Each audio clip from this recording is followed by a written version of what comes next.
This is the Your Career Story podcast, and you're listening to episode 85, How to Create Boundaries at Work.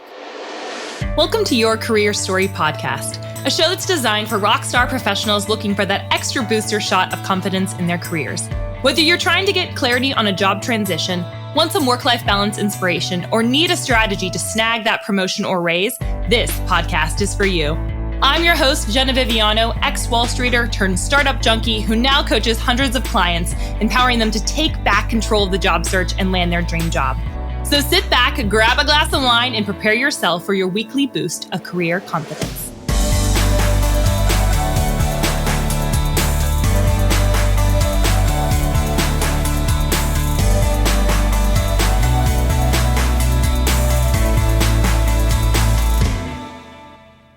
Hello, friends, and welcome back to another episode of the Your Career Story podcast. I am so very excited to be with you here today. We are in December of 2020. We have made it, y'all. We are almost to the end of this year, about to bounce into 2021. I feel like this year was a blur and went so slow all at the same time. Can I get an amen? Which means, being at the end of December, we only have a couple of episodes left in 2020 at the Your Career Story podcast. Early next year, we have some really, really exciting announcements about what we are launching and what we're continuing to do. And you guys are going to be the first to hear about it here on the Your Career Story podcast. So we have some really fun plans that we're honestly super excited about. This year has been a growth year for me personally, for the business. And we're excited about the next ventures that we're going to be launching into. So stick around. I would love to have you, Jan Juan, tell you all the details about what's going on over here at Jenna Viviano & Co. So if you have been listening to this podcast for a while, so if you've been listening to it for this year and you're like, wow, this has been super helpful, and you have not yet given us a rating or a review, we would be so very grateful. Consider it your Christmas gift to me. If you would give us a review over on iTunes, I personally would be so grateful. My team would be so grateful. There's a lot of work that goes into podcasts that people don't even realize, right? There's the preparation, there's the editing, there's the show notes, there's the promotion of it. There's a lot of work that goes into it. And we get such a kick out of seeing the ratings and the reviews that we get, because it shows us that, hey, it really matters that we produce this show every week. So I have no shame in asking for a review. If you've been enjoying this podcast, it helps get more notoriety on Apple iTunes. It makes us more searchable, all the fun, jazzy things you probably heard before on a different podcast, but it is true. So we would be grateful for that review. And then the other thing that you can do is, if you've been enjoying different podcast episodes, or if you know of a friend that's going through a job transition or wants to grow in their career professionally, or is just an ambitious career woman, send them some of these episodes. Send them some of the episodes that have been beneficial for you. One of our favorite messages that we get over on LinkedIn is somebody messaging us and saying, my friend told me about your podcast and I've been binging it. It's such a compliment from you and for us. So we're just so grateful when that happens. So if you've been listening for a while, please give us a review or share it with a friend. And this episode is in particular a great shareable episode. So we're talking about boundaries at work. And 2020 is the year of those boundaries being stretched. I don't know about you, but even for myself personally, who does work around this, who teaches on it, I have really struggled with keeping some strong boundaries with work. And so I actually created a presentation for a team when we went through this, and I was like, oh gosh, I need to revisit this for myself. So I thought you guys probably need to hear it as well. Here's what I'm learning when we create boundaries at work. And we're going to go through specifically how to create those boundaries, what types of boundaries, healthy boundaries look like in the workplace, and actually some practical scripts for you guys to utilize when you're asking your boss for time off, or when you're realizing, crap, I am at my limit. I can't go any further. But I've realized that when boundaries are created at work, just like in any part of life, whether it's like relationships or friendships or, familial relationships, that's a whole nother thing. When we create boundaries, and specifically around work, we experience less burnout. We have better relationships. We're way more productive. we're actually excited to go to work in the morning and we don't hate our coworkers, right? I have heard about so many stories of people looking around and being like, oh, I'm so cynical about work because my work is my life and my life is my work, because it bleeds so much into our lives when we only have the option to work from home. So obviously I love working. I've worked from home for a long period of time, and I've recently gotten an office because I've realized that if I didn't create physical boundaries, which we're going to talk about, in my work life, I was probably not going to be physically and mentally well in the long run. So let's talk a little bit about who this episode is for. Does this sound like you? Have you ever said the phrase, I'm afraid to ask for a day off. If I do, my boss will think I'm lazy. How many of you have said that before, right? I'm afraid to ask for a day off. If I do, my boss will think I'm lazy. We equate taking time off with I can't handle it. I've fallen victim to this so many times in my career, even in my business, where I'm my own boss. I set the rules. I still struggle with this. If you've ever said the phrase, I don't want to let my manager down, so I'll just say yes to everything, even if I truly do not have the capacity or time to accomplish that project well. How many of you have said that before? Maybe some of you don't even know what your capacity or limitations are. I was in a presentation where I was giving this information. Someone was like, how do I know my limitations? Like, that's a great question. You should reflect on that. If you've ever said the phrase to yourself, I'm annoyed with everybody I work with, you've become cynical, right? I wish people could see all the work that I do. You feel undervalued. If those phrases have ever come to your brain, you're in the right place, because today we're going to talk about how to create some boundaries so that you don't have to say these things or feel the guilt or the shame around it. And the last one is, if you've ever said to yourself, I'm so exhausted, I'm always quote unquote on, especially with this pandemic, I can't seem to escape work. I think everybody can probably relate to this year. I don't think I've talked to one person that said, you know what, I have great boundaries at work. Like, I really do feel like I get time off. Most people in the demographic that I serve, this has definitely not been the case. The exhaustion has been more of the narrative, and the not being able to escape work because we're so connected with technology. And in one instance, obviously that's a blessing in this pandemic. And in the other instance, it's a curse.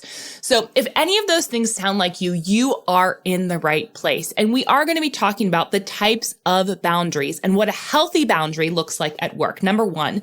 And number two, I'm going to give you a practical guide, because you know I like the how-tos, to confidently creating boundaries with your manager, with your coworkers, and with yourself. There's a lot of things that are outside of our control, but there are things internally that we can be doing to create those boundaries, to set those boundaries, honor them for ourselves, and then honor them for other people as well. And I'm going to give you some, like I mentioned before, some scripts to help you ask those really hard questions, or to have a conversation around certain boundaries. If you want to deep dive on boundaries and how they affect your life either personally or professionally, a great book that I recommend that is kind of the leader on it. So I am definitely not the leader on creating boundaries. It's not my specialty, but is Dr. Henry Cloud wrote a book called Boundaries. And it is an excellent book. If you've ever felt like, gosh, I need to create some boundaries in my personal life or my professional life, it talks about all kinds of boundaries, and work is one of them. So he's going to do a much better job than I am on this. But so if you want to deep dive on the subject, that's the resource that I would recommend. So let's talk a little bit about some interesting facts that I found when I was doing some research around work-life balance and what does that actually mean. And, there's this cool new phrase, work-life integration, where I'm like, no, give me work-life separation. We need some work-life separation. Yes, we should show up as whole people into the workplace, but the idea that we should integrate work into our lives, I'm not sure I can get on board with. So there's some statistics that I think support my argument or my thought around this.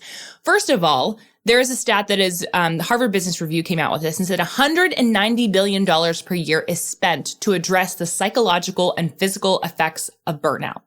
So let's just start there from an economic standpoint. It really sounds like, and I don't know how they come up with these numbers, right? How did they come up with that number? But I trust in their Harvard Business Review. Okay.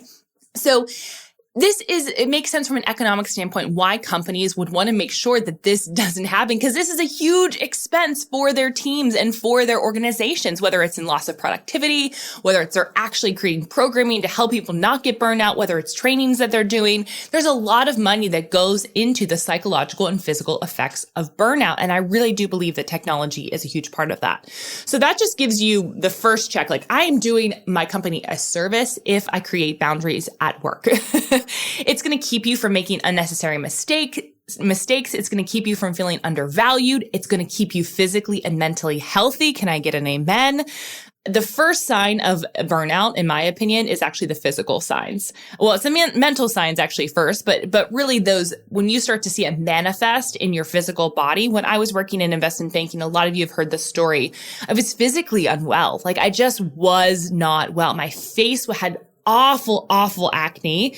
My hormones were totally out of balance. I was gaining weight. I had an eating disorder. It was just like a hot mess, right? Totally a hot mess. I was not healthy physically, not to mention the mental and emotional toll that it took.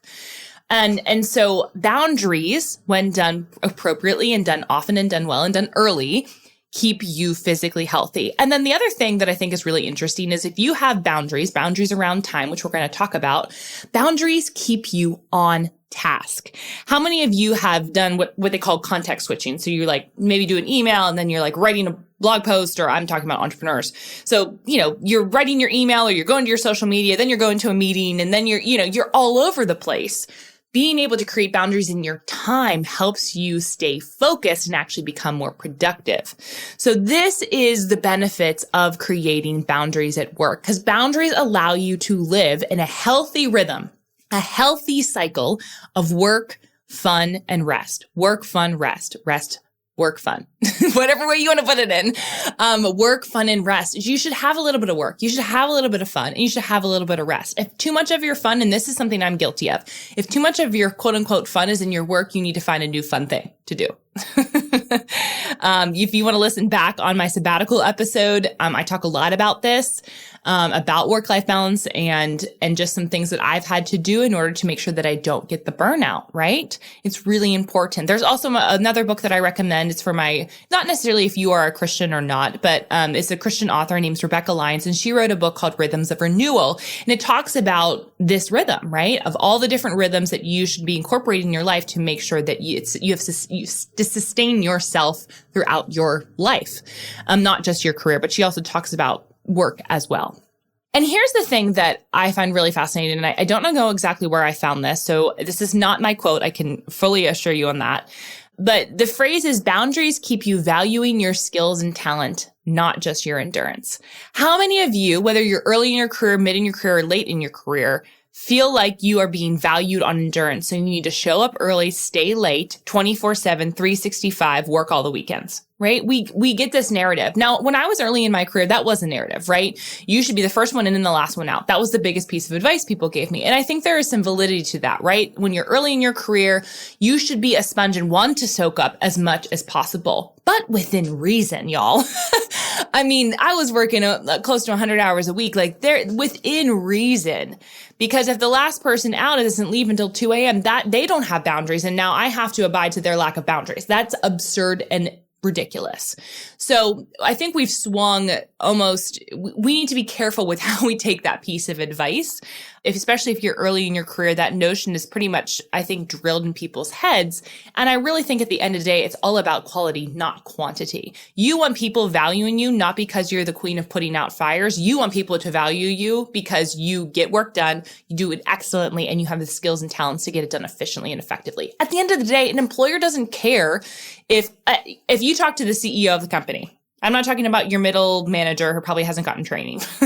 I'm talking about your senior leader of the company who pays attention to all these different things of the organization, profitability, all those different metrics. He's going to want to make sure that you are efficient and effective. That's what he cares about, or she cares about. Don't want to make that just male or female. He or she should care about that, right? Should care about that, because at the end of the day, busy is not a badge of honor. It's not a badge of honor. Are you absolutely frustrated with your job search? You apply online and hear nothing back. Or worse, you get a "thank you very much for applying, but we decided to go another way." What? Did anyone even look at your resume? You have no idea what you did wrong, and you want to know exactly how to hack the system. Well, friend, I've got you covered. Wouldn't it be great to have hiring managers run after you? Wouldn't it be great if your job search was a heck of a lot easier? And wouldn't it be absolutely spectacular if you could get inside a hiring manager's head and figure out exactly what they wanted from you? Well, that's why I created my free training, how to land your dream job without losing your resume to the online abyss. If you're looking to understand what the heck recruiters want and how to be seen as the only person for the job, you need to check out this training. Head on over to www.jennaviviano.com/masterclass to sign up. This training is compiled from years of experience working with mid to senior level corporate women. In this free masterclass, I'll walk you through where you're getting stuck and why you aren't getting traction, the behind the scenes reasons an employer isn't picking up your resume, how to sell yourself in a non-sleazy way so that hiring managers come running after you. Plus, for those of you that want to hop on live, I have an extra special bonus for you. How to Land Your Dream Job will show you what you are doing wrong and exactly what you need to change so that hiring managers and recruiters fight over you, instead of you blindly applying online and hoping something sticks to the wall. Again, head on over to www.jennaviviano.com/masterclass to sign up for this free training. I can't wait to see you in there.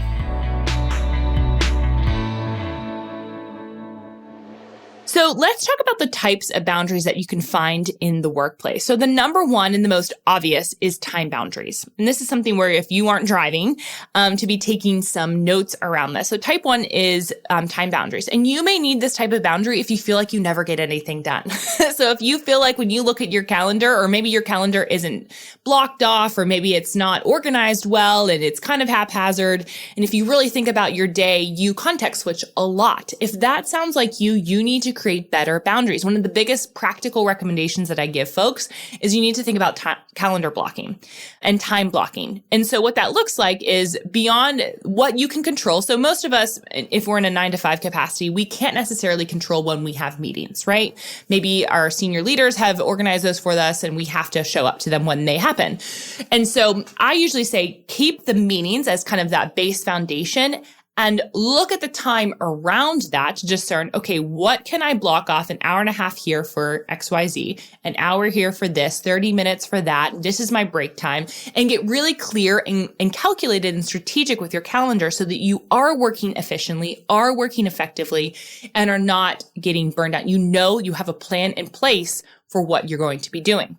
So the time boundary is going to be really, really beneficial to actually just get stuff done and make you feel productive at the end of the day. The next thing that is going to be, you probably need a time boundary if you feel like you're always working.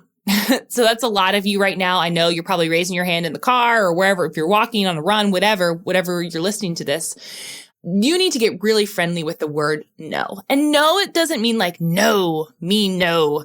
No just means no and. Is kind of the kind of phrase that I prefer, right? No is a very powerful word, but it's never what you say, it's how you say it. There are multiple ways to say no in a kind way or in a very specific way, in a direct way. No, thank you, right? There are ways that we can do it to not feel as slimy in the process, right? Or as demanding, which is a worry that a lot of women have, and men too, to be frank. How do you say, no, this is my limit? And then also at the same time be perceived as somebody that is efficient, effective, and a great employee. And we're going to talk through some scripts around that. One of the first things that you can do is if you feel like you are always working, you should revisit your job description.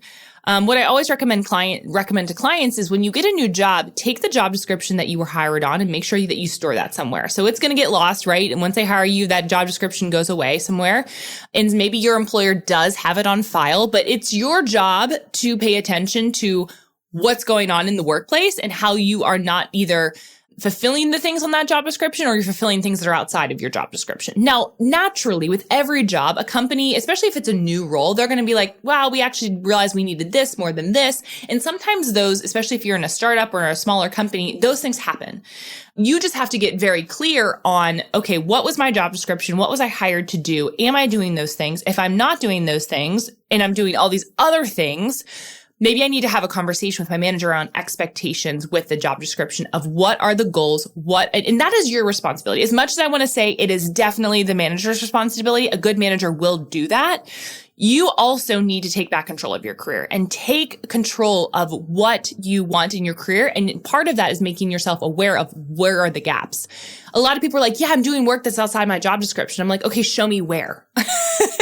If you don't have that clear facts or clear information for your manager, it's going to be you're just going to sound oftentimes, unfortunately, like you're whining. And that's the last thing that somebody wants to hear. That's the last thing that you want to be perceived as, right? So if you come with all the facts in a matter-of-fact, confident way, hey, this doesn't fall within my job description. Can we either alter the job description, which then would alter my title, and or if we need, I just need to know proper expectations around this because this is what I was hired to do, but this is actually what the majority of my day looks like. Am I doing something wrong? Should I be revisiting actually this job description versus what I'm doing, right? So it's creating those boundaries because sometimes when we, have too much on our plate, it's because we're taking things that are outside of our job description. And sometimes we do need to be flexible, right? Sometimes it's just like crunch time and you just got to do stuff and like pick yourself up by the bootstraps and get it done. But that shouldn't be 99% of the time. It just should not be. And that is a fault of your management and that's a fault of your executive team. But you are the one, in my opinion, that should actually have that conversation and bring it up because they won't know. Oftentimes they're worried about a zillion other things, exactly what you're working on. And it's your job to kind of clearly lay it out for them. You may struggle with time boundaries if you haven't taken a vacation day in a long time. So I have been hearing a lot of people, especially my single ladies who feel guilty about taking time off because they don't have kids and they've been made to feel guilty because they don't have children or a family or whatever. That's a load of crap. That's all I have to say about that. You utilize your paid time off, even if it means you are just going to sit at home that day and take a mental health day. You should be able to say, hey, I can't log on tonight, post work hours. I have something that's going on. Even if that's something that's going on is that you wanted to watch Netflix that night, right? Like that is okay. You need to take breaks. Like you have permission to do that and you don't need to work all ends of the spectrum just because you're single or you maybe don't have a family or whatever that may look like in your life. So I just want to encourage you in that. I've been seeing that a lot online and it's very frustrating.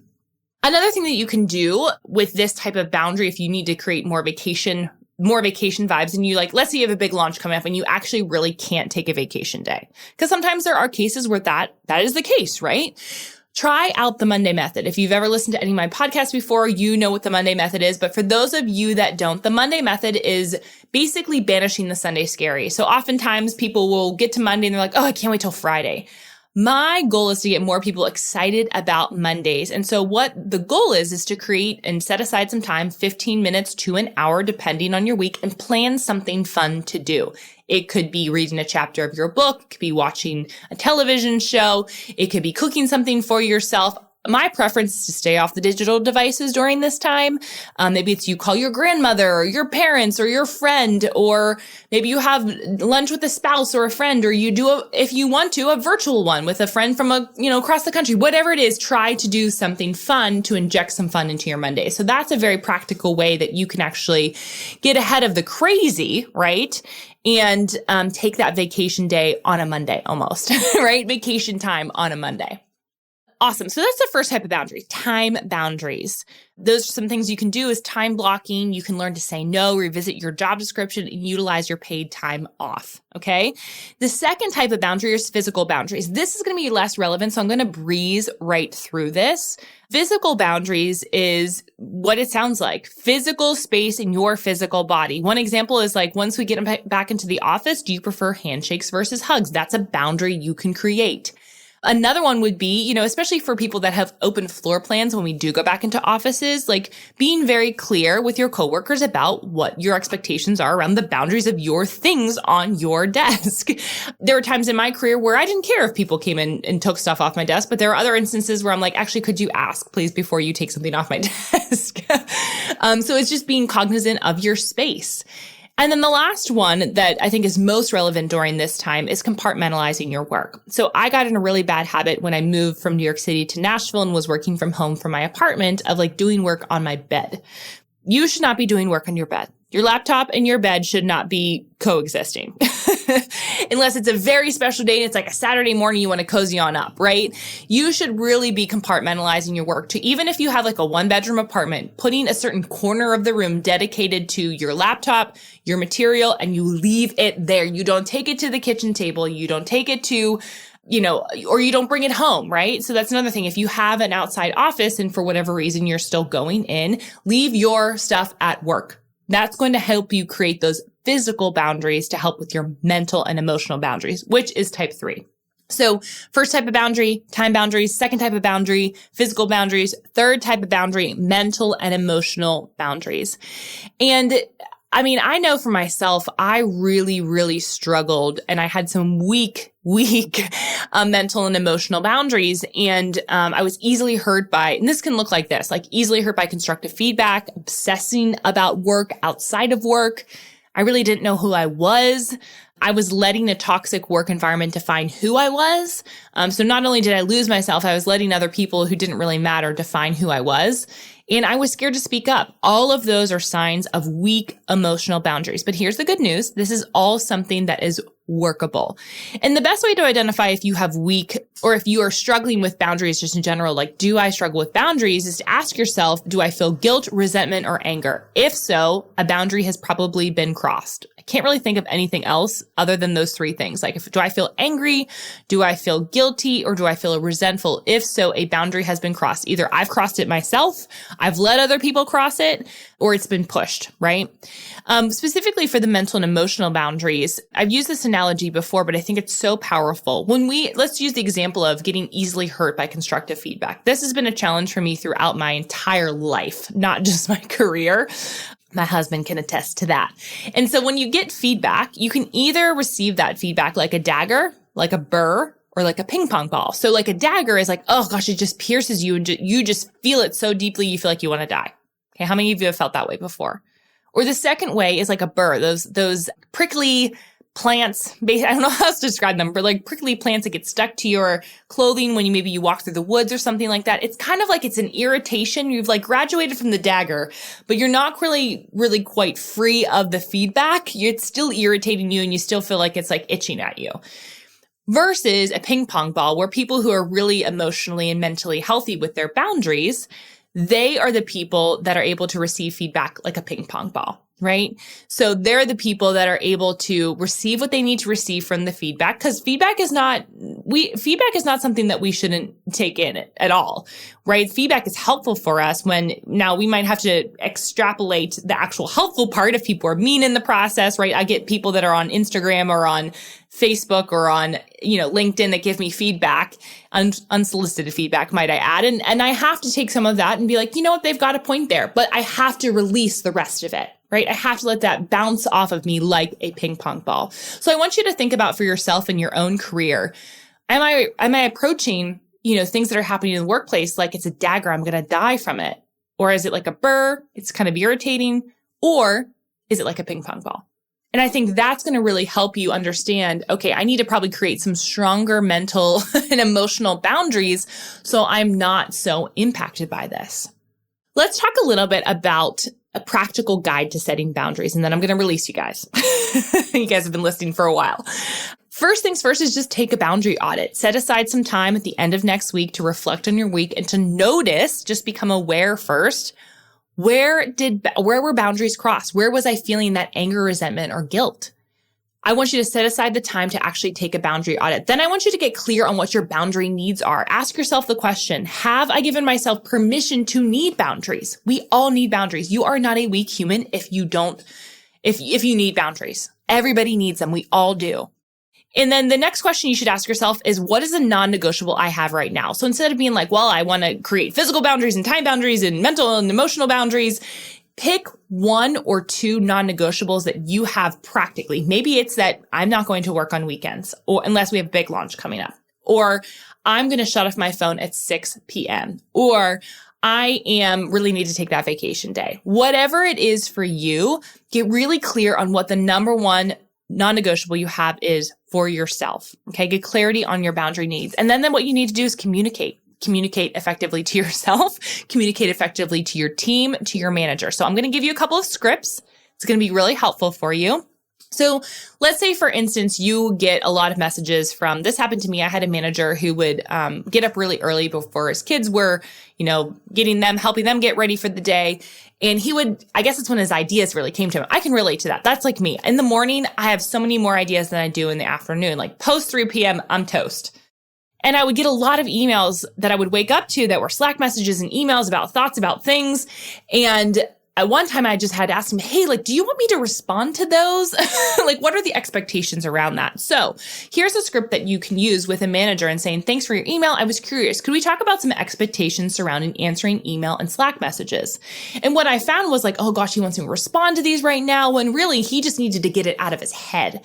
That may be the case for your manager. So that's one phrasing you can use. Thanks for your email. I was curious. Could we talk about expectations surrounding answering email and Slack messages? And if they come back and say, well, yeah, I kind of want you to respond at 5, you can push back and say, your answer is basically no, but you're not saying no. You're saying, would it be okay that once I log on at 8:30 or 9 or whatever time you log on, for me to answer those questions? I just feel like first thing in the morning, I want you to take a breath before I want to answer you effectively. And I just do not feel like I can do that at 5 o'clock in the morning when I'm rolling over on my phone. Would that be appropriate? I want to make sure that I handle this well and with excellence. Right? If your reasoning is authentic and real, because that is true. Who wants to answer an email at 5 a.m. if you're just waking up? No one.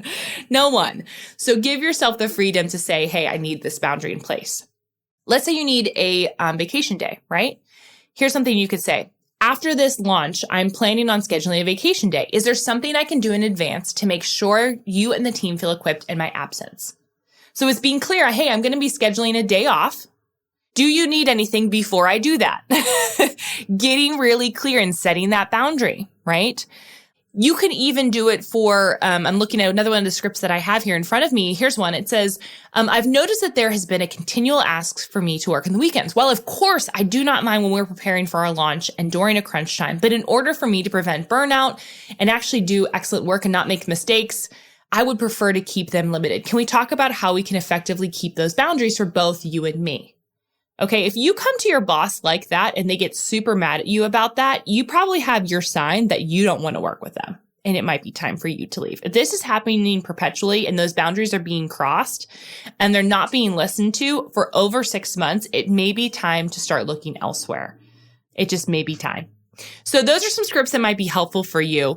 And here's the thing, after you communicate, you will get some pushback, right? We will get pushback because it's a habit that's being formed. That's what I say early and often. When you get a new job, you have an awesome opportunity to create boundaries right off the gate.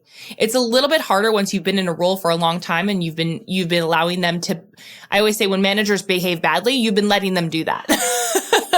So expect the pushback, but treat it like a ping pong ball, right? Like take what they say, value what is to be valued, and then bounce it right off. Having boundaries is not bad. If you're working 3 hours a day and they're mad about it, that makes sense. If you're working, 70 hours a week and you're getting pushback and it's not crunch time, you need to have a really conversation with your management team and or decide maybe it's time for me to move on from here. Okay. So you need to come up with a clear plan of action of when you're going to get pushback and what time limit you're going to provide yourself to be like, hey, it might be time for me to look elsewhere. And finally, just have patience with yourself. Realize what you need. It's going to take time to get used to creating boundaries. They are habitual, right? I'm so much better now at creating work boundaries than I used to be a year ago, 2 years ago, and 3 years ago because I got more practice. It was very hard for me early on in my business to say no to potential clients. That may sound silly, like, of course you want all the clients. Well, there were some clients that just were not a good fit for a variety of reasons. And it was very hard for me to tell somebody no, but eventually I realized that, gosh, I'm going to get burned and it's not going to be great for the candidate or for myself if I take this client on. And so my no's don't always have to be negative. No's can actually be very life-giving and very helpful for people. So I hope this was helpful, friends. How to create boundaries at work, some practicalities, some scripts, hopefully some statistics that convince you that having boundaries is actually going to be beneficial for your career and for your company. All right. We will see you next week. I would love to connect with you over on LinkedIn. If you've got some value out of this podcast episode, send me a message. Tell me what your biggest takeaway was. And beyond that, I will see you next week. Hey, y'all. Thanks so much for listening to Your Career Story podcast. I would love to get to meet you. And there are a couple of ways that we can connect in between episodes. First and foremost, I love my LinkedIn. Second is via Instagram. And third is over on my website. I actually have a special spot just for you full of fun, free resources. So all you have to do is go to www.jennaviviano.com/resources. Super simple for a bunch of freebies that will help you boost your career. Hope to see you next week.